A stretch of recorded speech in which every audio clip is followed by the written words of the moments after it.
Olá, meu querido professor, tudo bem contigo? Seja bem-vindo a mais uma classe de professores do estudo da lição da Escola Sabatina.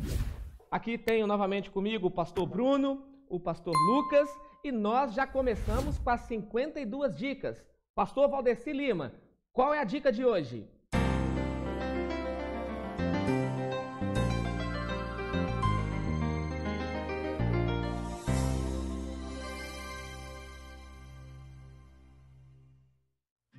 A palavra-chave que nos motiva a fazer as coisas é necessidade.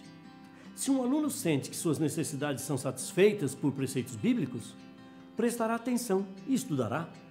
Quando o professor reconhece e capta as necessidades emocionais, físicas e espirituais dos alunos, lutando por satisfazê-las, obterá resultados práticos e diários na vida dos alunos. Para que isso aconteça, conheça seus alunos, fora da unidade e das reuniões naturais do sábado. Visite-os, coma com eles, faça festa com eles, se necessário, chorem juntos. Esse era o método de Jesus. Ele sempre foi sensível às necessidades humanas, demonstrava simpatia, escutava suas aflições e os ajudava. Professor, você é um vendedor e a verdade é o seu produto. Por isso, desperte interesse, ligue-se ao aluno antes de apresentar-lhe o seu produto. Obrigado, pastor Valdeci, pela dica de hoje. Se você gostou, amigo, deixa aí o seu like, deixa aí o seu comentário, ok? Isso é de extrema importância para nós. E falando também da lição da Escola Sabatina, nós não poderíamos deixar de dar uma dica aqui também, pastor Bruno. Opa, muito importante. Dia 23 de agosto vai acontecer o quê, pastor Lucas? Projeto Maná. E o que significa o Projeto Maná? Todo mundo com a sua lição através da assinatura, porque vai ter até promoção. Ok. Então, dia 23 de agosto, de 8 horas da manhã até as 20 horas da noite, a Casa Publicadora estará aberta via telefone, via internet, WhatsApp, para que você possa fazer a sua assinatura anual da lição da Escola Sabatina. E se você fizer mais de uma assinatura, como é que é aí, pastor? Tem promoções. Entre lá, fica a dica para você. O tema desta semana, pastor, estamos aí na 11ª lição do trimestre e nós estamos estudando sobre a Bíblia e as profecias. E antes de entrarmos no tema, vamos convidar para que Jesus possa participar conosco. Poderia orar, pastor Lucas? Graças te damos, ó Pai, porque o Senhor é um Deus presente na nossa vida. E assim, ó Pai, o Senhor deixou a sua palavra, a Bíblia, para que nós, os seus filhos, possamos te seguir e ainda assim, movidos pelo Espírito Santo, levar outras pessoas ao Senhor. Amém. Portanto, ó Pai, esteja conosco, esteja também com os nossos professores e alunos, para que todos juntos, quando o Senhor assim regressar a esse mundo, possamos subir e viver por uma toda eternidade com o Senhor. É o que eu lhe peço e agradeço em nome do teu filho amado Jesus. Amém. Amém. Vamos lá. Pastor Bruno, Daniel capítulo 8, verso 14, ele veio trabalhando com o nosso verso para memorizar. E é uma profecia. Poderia ler essa profecia para a gente, por favor? Ele me disse, até 2.300 tardes e manhãs, e o santuário será purificado. Ok, pastor. Então, assim, a lição ela já veio trabalhando com os métodos de interpretação de profecias apocalípticas.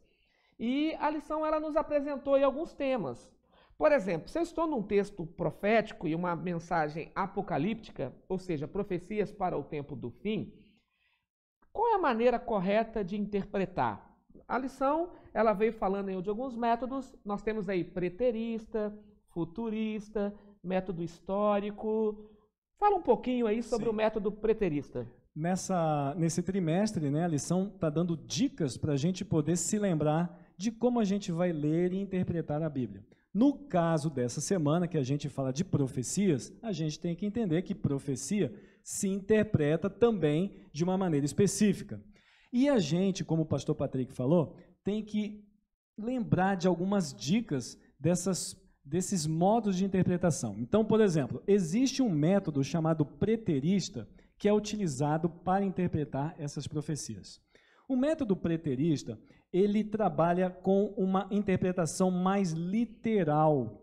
A ideia é trabalhar o foco. Você tira Deus do foco, coloca uma instituição nesse lugar, e aí você começa a adequar a interpretação por causa do personagem do foco. Então, por exemplo, o método preterista, ele surge aproximadamente ali no século XVI, Martinho Lutero, a Reforma, e aí vem pessoas que começam a seguir as ideias, né, os seguidores ali de Lutero, e aí algumas pessoas, ao estudar a Bíblia, encontram personagens como Anticristo, a Grande Meretriz, Babilônia espiritual, e aí eles começam a entender que a religião dominante da época, o romanismo papal, né, ou o catolicismo, eles estavam representando muito bem essas figuras. Bom, aí o que acontece?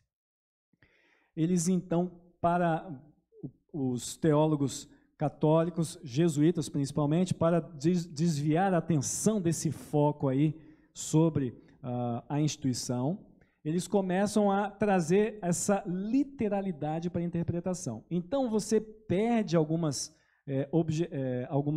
objetivos, alguns focos, onde você começa a definir que dia é dia e determinadas pessoas são pessoas, e aí você não chega a interpretar esses eventos que estão na Bíblia para identificar com o romanismo, fazendo com que a identificação recaia sobre Antíoco Epifânio, lá em 168. AC, né? Com certeza, um grego, né? E aí, esse militar aí, ele faz ali, então, a sua conquista, e o pessoal começa a pegar os eventos proféticos, literalizam ele, tira o romanismo do foco, coloca o Antíoco ali, no ponto, e aí sim, você pega essa interpretação e joga antes do que seria o acontecimento. E aí, então, o pessoal nomeia isso como um preterismo. Passado. Um passado. Pastor, e além do preterismo, nós encontramos mais duas formas, né? Uma delas, acho que tem a ver com o futurismo. Ok, e é criado dentro desses concílios, né? Pós-reforma, quando começaram, então, o processo da reforma, a Igreja Católica, para defender o seu líder religioso, criou, então, a Contra-Reforma. Primeiro método, preterista. Preterismo. E eles criam agora o segundo método, que é o futurista. O nome já diz tudo. Tudo é para o futuro. Exemplo, a Bíblia diz que haverá uma tribulação de 10 dias. Eles descaracterizam esses 10 dias e concentram-se nos 3 anos e meio. E os 3 anos e meio é aquele período de 42 meses, de 1260 dias, um dia em profecia. A gente vai ver que não é um dia literal, de 24 horas, mas este grupo, chamado de futuristas, eles acreditam que tudo vai acontecer futuramente. Detalhe, o período de 3 anos e meio, eles acreditam que surgirá um homem, se assentará no trono de Jerusalém, alguém que veio de fora, chamado homem ímpio ou homem da iniquidade, e este homem, então, é o anticristo. E esse anticristo, então, terá um reino de 3 anos e meio, um reinado de 3 anos e meio. Qual é o problema nisso tudo aí? Primeiramente, que a Bíblia não apresenta dessa maneira, porque 1260 anos acontece no passado, ou seja, já aconteceu, ano 538 até 1798, e nós temos uma gama de materiais históricos que já comprovam esse período aí de 1260 anos. Tem um problema. Existem hoje adventistas do sétimo dia que defendem esse método. Acreditam que sim, haverá um momento de tribulação, que os 1260 anos não aconteceram no passado, vão acontecer no futuro. Então são adventistas que têm interpretação futuristas. Tome cuidado com esse método. Esse método é perigoso porque quando você começa a nomear acontecimentos que ainda não tiveram seu devido lugar na história. Porque Datá-los. ainda vai acontecer. Você começa a dizer o que vai acontecer, isso daqui ele está ferindo aquele princípio que a própria Bíblia diz. Você não pode tirar e nem adicionar coisas da sua cabeça para que essa profecia aconteça. Porque isso é perigoso. E você está indo contra a palavra. Esse futurismo, essa maneira de interpretar, ela tem que ser bastante, você tem que prestar bastante atenção, com muito cuidado. Porque além de ser tendenciosa, ela tem maldades teológicas. Quer ver um exemplo? Arrebatamento secreto. Existem hoje vários e vários evangélicos que acreditam no arrebatamento secreto. E utilizam-se de textos fora de contexto. Chegaram até a criar filmes. Deixado para trás ninguém será deixado 2, para trás. 3, ninguém será deixado para trás. O Megido. Então, vários filmes aí tentando defender uma teologia que nem bíblica é. Pastor, de uma forma bem simples, a teologia é até bonita nessa parte, quem acredita, né? Uhum. Mas sem um respaldo bíblico não fica legal, né? Inclusive a Bíblia, pastor Lucas, ela deixa claro que quando Jesus volta, não é secreto, é muito público. Inclusive, Paulo, em 1 Tessalonicenses capítulo 4, tem uma visão apocalíptica, que poderíamos falar uma profecia apocalíptica, porque ele diz que quando Cristo voltar, o arcanjo Miguel soará a trombeta, tocará a trombeta, e os mortos em Cristo ressuscitarão primeiro. Depois ele diz, e nós, os vivos, os que estivermos vivos, seremos transformados num abrir e fechar de olhos, e juntos, essa expressão é gostosa, e juntos, com os ressuscitados, né? Subiremos aos céus ao encontro do nosso Senhor. Mas tem um outro problema dentro dos futuristas que se chama dispensacionalistas. O Deus do Antigo Testamento não é o mesmo Deus do Novo Testamento. No passado Deus salvava pela obra, hoje Deus salva pela graça. Amigos, Deus sempre salvou pela graça. Lembra, professor, de Noé? Noé achou graça perante os olhos do Senhor. Abraão foi salvo pela graça. Noé e sua família foram salvos pela graça. Vários povos contrários a Israel receberam períodos de misericórdia, receberam profetas de Israel. Ou seja, essa parte do dispensacionalismo, ela descaracteriza a identidade de Deus. É muito importante, professor, você se lembrar dessa dica. E esse era o foco da Contra-Reforma. Tirar Deus do foco. Tira Deus do de foco. cena. Mas, pastor Lucas, vamos gastar o nosso tempo com aquilo que interessa. Existe algum método correto para interpretarmos as profecias bíblicas? Pastor, o melhor método é um método historicista. É até um método curioso, é um método que nós, adventistas, acreditamos.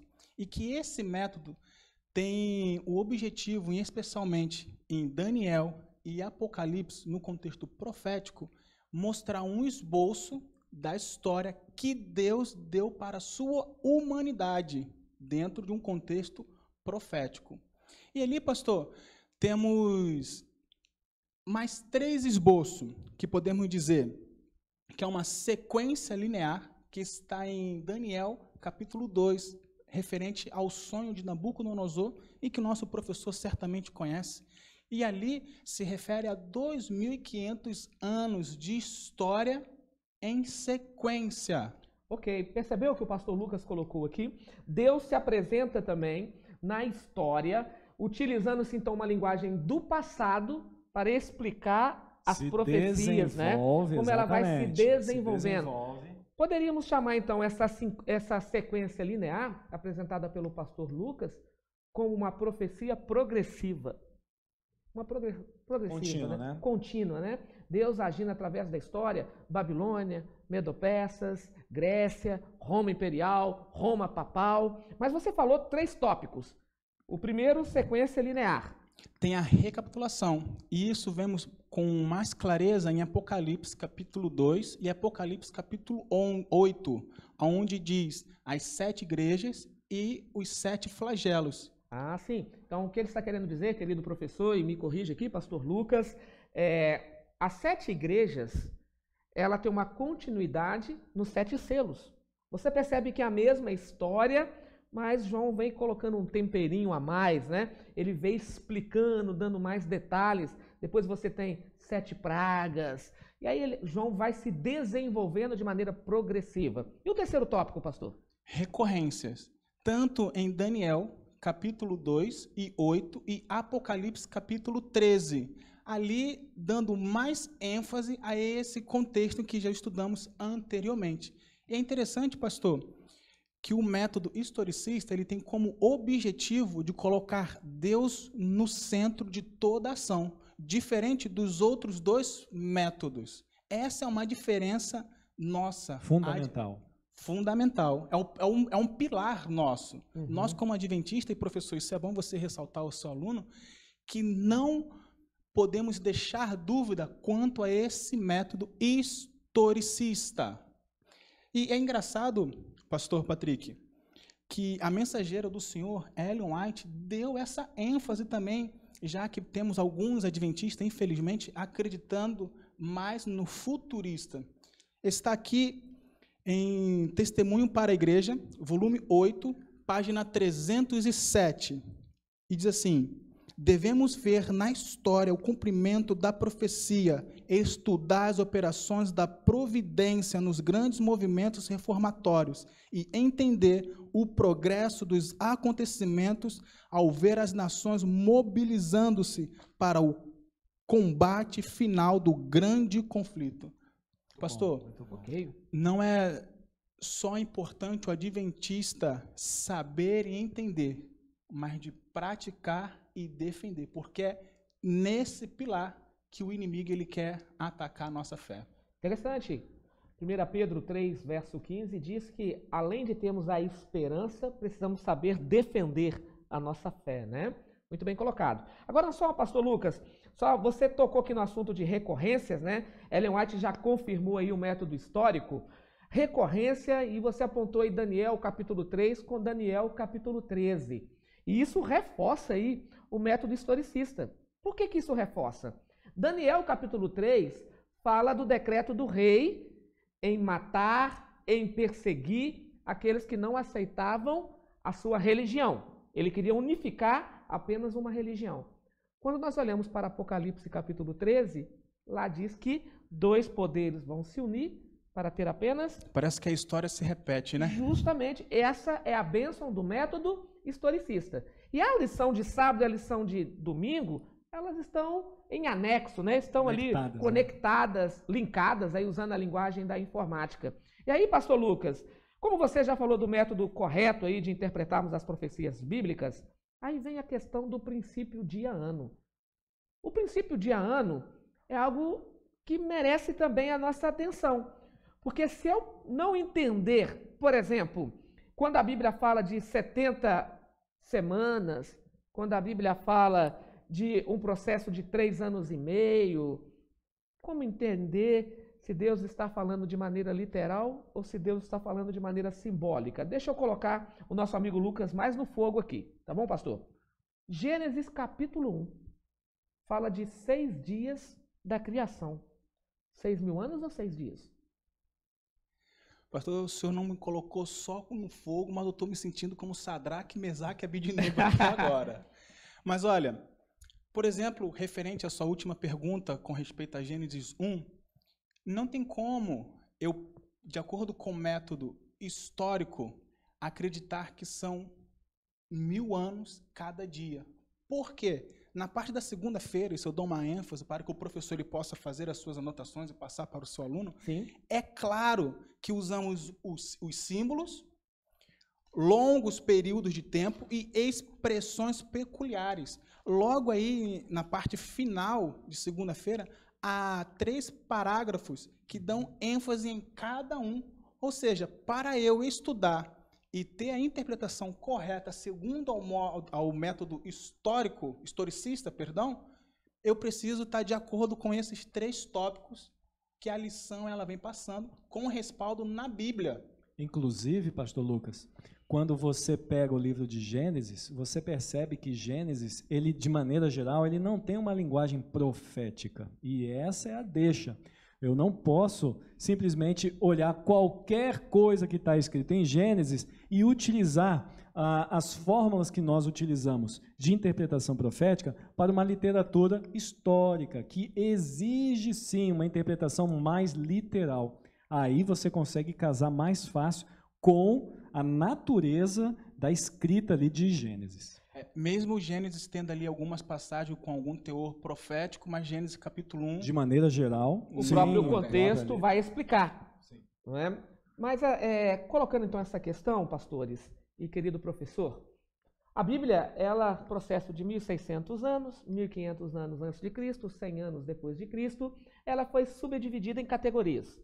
E aí vocês colocaram aqui que tem livros históricos, tem livros poéticos, epístolas, que é cartas, né? Evangelhos e profecia. Então o pastor Lucas, ele disse que o livro de Gênesis, capítulo 1, ele não pode ser interpretado de maneira profética. Então ele é literal. Esse é o problema do preterismo, esse é o problema do futurismo, que eles querem alegorizar os textos históricos da Bíblia. Então, pastor Lucas, pastor Bruno, eu preciso deixar isso bem claro na minha mente. Eu tenho que saber a categoria do livro que eu estou estudando. Então nós percebemos que o princípio dia-ano, ele só pode ser utilizado dentro de um texto profético. Isso nos mostra o quê, pastor Bruno? Como que nós podemos desenvolver então a interpretação profética utilizando o princípio dia-ano? Professor, na lição aqui que fala do dia-ano, que é a lição de segunda-feira, nós temos duas passagens bíblicas que nos ajudam a entender isso daqui. Uma coisa que eu quero ajudar na resposta tem a ver com o tempo e a sua estrutura. Assim como um guarda-chuva, ele tem vários cabinhos ali de arames que formam assim um todo, um desses arames que ajuda a interpretar o tempo é o que eu chamo de palavra de Deus ou lei.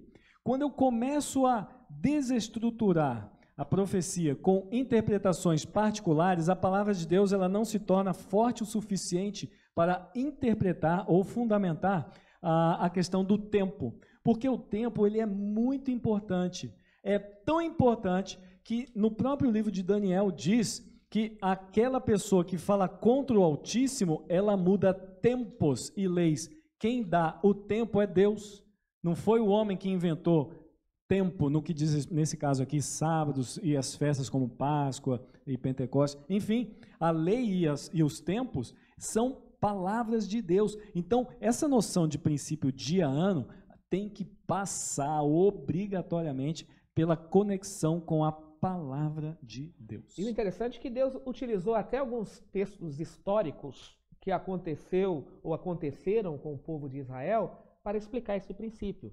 E o texto aqui trabalhou com Números 14, 34, quando o povo de Israel, por pecarem, por criarem rebeliões contra Deus, Deus disse, era para vocês chegarem em 40 dias. Isso, essas são as passagens, né, as passagens da lição, né? Ezequiel 4, 6 e 7, Deus disse para o povo, são 40 dias do Egito até a terra prometida. Então, só que aí o povo de Israel pecaram e os 40 dias transformaram-se em 40 anos. Aí Deus diz, cada um dia torna-se um ano. Ezequiel também vai explicar isso. Tudo bem.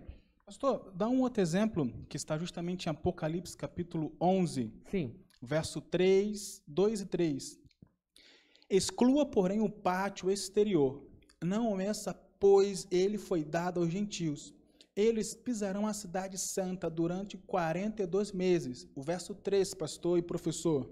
Darei poder às minhas duas testemunhas, e elas profetizarão durante 1260 dias, vestidas de pano de saco. Ou seja, se eu agora aplicar o método preterista aqui, eu vou entender de uma forma literal que são 1260 dias. Só que eu quero dizer que eu sou um método histórico. Por isso eu preciso aplicar os símbolos e os tempos corretamente para dizer que não são 1260 dias, mas são anos. E aí defender todo o nosso contexto profético, transfundo da nossa fé adventista. Essa parte que o pastor Lucas leu, ela reflete bastante nas passagens que formam a pergunta, porque tanto os 40 dias em Números 14 como Ezequiel 4 são determinações de Deus ou para o profeta ou para o povo. E aqui também, em Apocalipse 11, nós percebemos que, apesar de João ser o autor, a linguagem é tão alegórica, ela é tão simbólica, que não fica dúvidas. Um ser humano ele está apenas transmitindo datas e tempos que não foi ele que determinou esse período. E ele vai utilizando linguagens diferenciadas para a mesma coisa. 42 meses, 1260, um tempo, 2 tempos e metade de um tempo. Mas, pastor, não entendi. Querido professor, na época, o mês, ele tinha apenas 30 dias. 42 vezes 30, 1260. Só mudou aí a roupagem, né? Aí ele fala, então, agora de um tempo, 2 tempos e metade de um tempo. O profeta Daniel é bem claro em dizer que um tempo é igual a um ano. Então, o ano tinha 360 dias. 2 tempos, 360 vezes 2, 720. Então, você vai multiplicar 720 mais 360, que é um tempo, agora com mais 2 tempos. E aí vem a metade de um tempo, que é 180. A metade de 360, dá 1260. Se eu aplicar como dia, muito bem colocado pelo pastor Lucas, eu vou tirar todas as profecias bíblicas do seu devido lugar. Do seu devido lugar. E aí o tempo se desconecta da palavra de Deus, que é uma das estruturas fundamentais dessa interpretação de tempo. E aí a Contra-Reforma fez isso para que nós não pudéssemos identificar quem é o chifre pequeno. Você tira o foco, né? Eu tiro o foco. E justamente a lição de terça-feira, ela fala do chifre pequeno. Então, pastores e professores, o que nós precisamos deixar bem claro para os nossos alunos? O método do passado e o método do futuro era para tirar o foco do chifre pequeno. Criaram para isso. Então, como identificar o chifre pequeno? Daniel, acredito que Daniel e o livro do Apocalipse, ele trabalha, e é isso que o texto de fato diz, ele utiliza o nome de Babilônia de 2 maneiras. A Babilônia histórica e a Babilônia profética. Então nós temos aí, poderíamos dizer, um texto ambíguo, né? Ele tem uma ambiguidade representativa. Vamos entender então agora aqui. O chifre pequeno. O que é? O que significa? Quais são as características que Daniel nos fornece? Por favor, pastor Lucas, leia para a gente Daniel capítulo 7, verso 25. Ali tem uma característica. Como identificar o chifre pequeno? A história vai nos responder. Diz assim, ele falará contra o Altíssimo, oprimirá os santos e tentará mudar os tempos e as leis. Os santos serão entregues nas mãos deles por um tempo, tempos e meio tempo. Aqui, pastor, esse texto se encaixa com o que foi mencionado anteriormente no quesito de tempo, mudança das leis. Literalmente os dias da semana, ou os meses, que antes eram compostos por 30 dias, e agora estamos chegando a 31 dias, dependendo do mês. E se a gente for estudar nessa confusão toda de dias, as profecias, é óbvio que iremos ficar perdidos na cronologia profética. Por isso que é interessante examinar esse texto, aplicar corretamente o método historicista, com o princípio dia-ano, e aí a gente começar a colocar os textos dentro do seu devido contexto. Olha só, professor, o que foi apresentado aqui em Daniel capítulo 7, no verso 25, o pastor Bruno já está preparado ali com Daniel capítulo 8 também, onde nós temos ali características do chifre pequeno. Mas deixa eu só explicar aqui rapidamente para você. O texto diz que cuidaria em mudar tempos. E qual foi o foco do Império Romano em mudar o tempo? Mas como que eles mudaram o tempo? E a expressão tempo aí é de calendário, né? Ele mudaria o calendário. O que eles fizeram? Fizeram uma bagunça, amigos. Júlio César acreditava que era Deus, ele coloca um mês com o nome dele, o mês de julho, ele pega o número 7, que é o mês de julho, justamente porque ele acreditava que era divino, e agora ele coloca um dia a mais no calendário, o ano passa a ter 361 dias, Júlio César morre, depois vem Augusto César, E ele então pensava, se ele era Deus, eu também sou. Se ele pôde acrescentar um dia, eu também posso. Ele cria um mês de agosto, acrescenta mais um dia. Depois vem Octaviano, depois vem Jânio.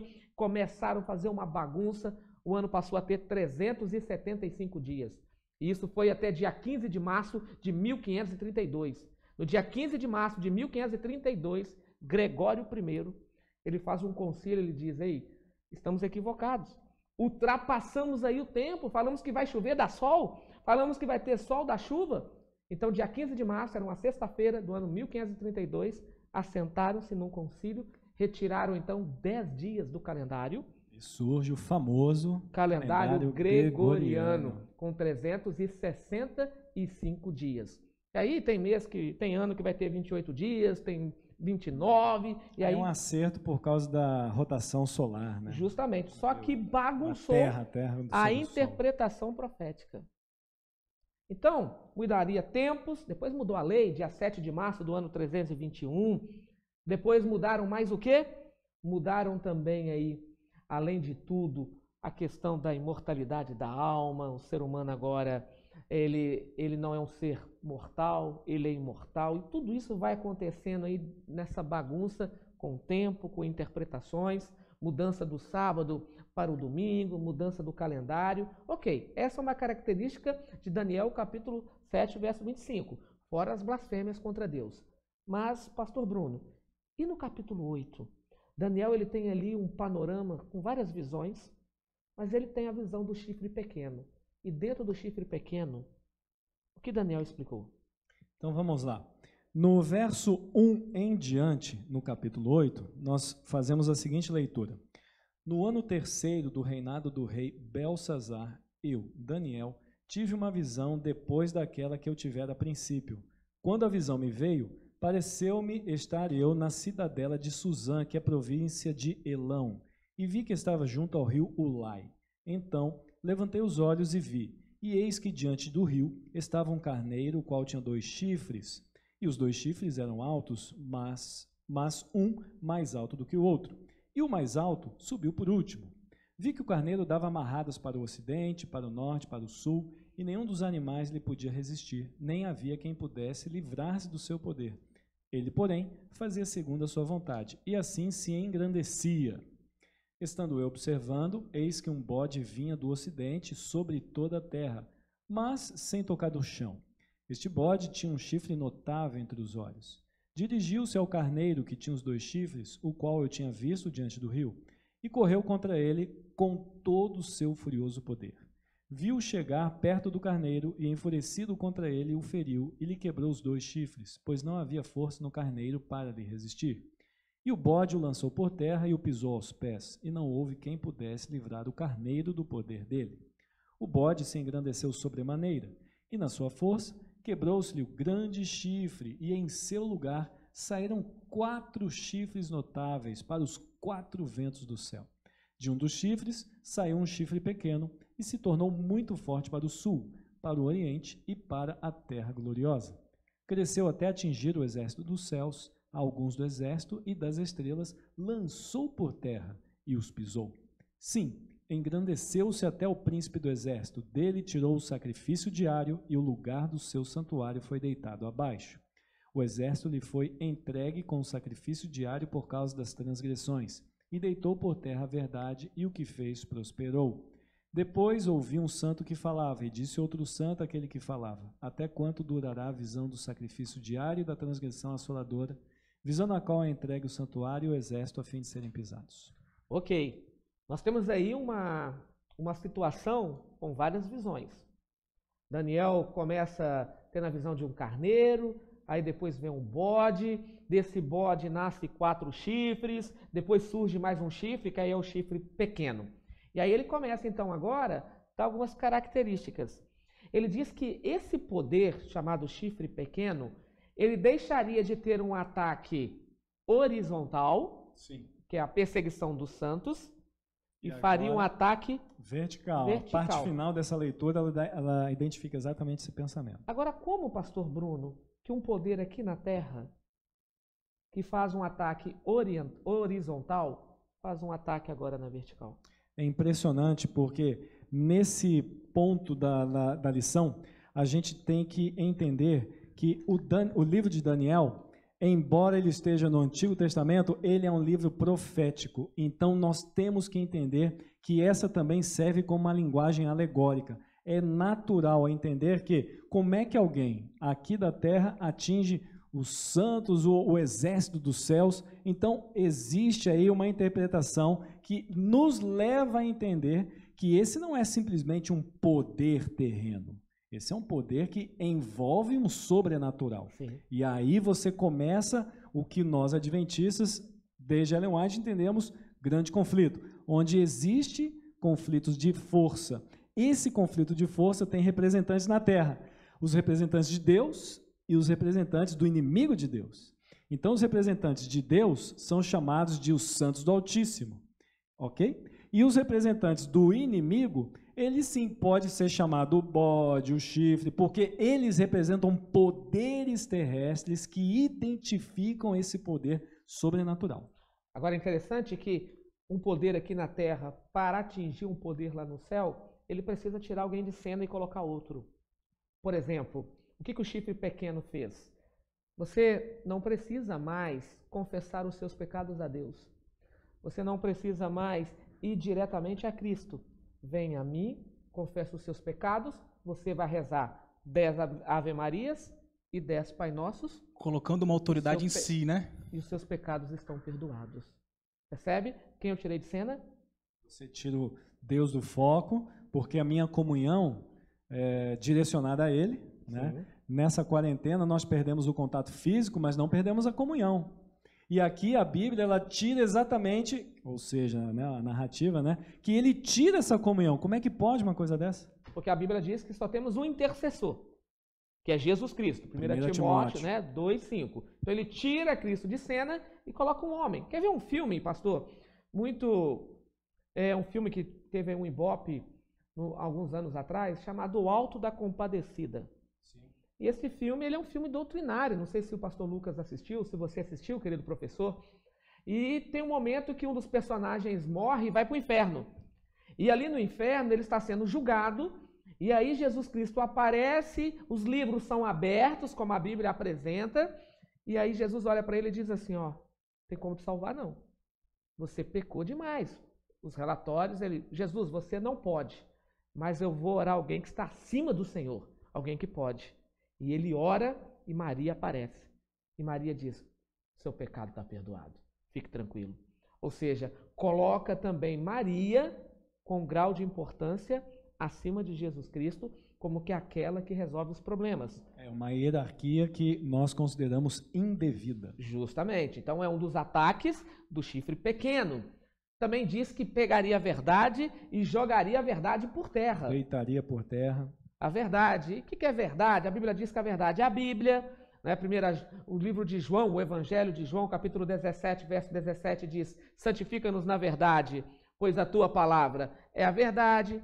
Jeremias diz que Deus é a verdade. Por isso que os evangélicos, alguns adventistas também, mas essa linha fica um pouco agressiva, porque nesse momento você vê assim, Jesus diz, eu sou o caminho, a verdade e a vida. Bom, se Jesus é caminho e verdade, então o contrário de Jesus, que a gente chama de anticristo, não é caminho e não é verdade. Justamente. E aí você começa a trabalhar com esses símbolos e aí as pessoas vão nomeando os símbolos. E aí sim você começa a mexer com as pessoas por causa desse paralelismo. Então o método histórico, que é o método correto de interpretarmos as profecias, ele é bem claro em dizer que o chifre pequeno é um poder religioso que agiu no passado, correto? Ele agiu no passado, e a Bíblia em Apocalipse capítulo 13 diz que ele vai ter esse poder novamente. Então temos uma profecia agora para o futuro,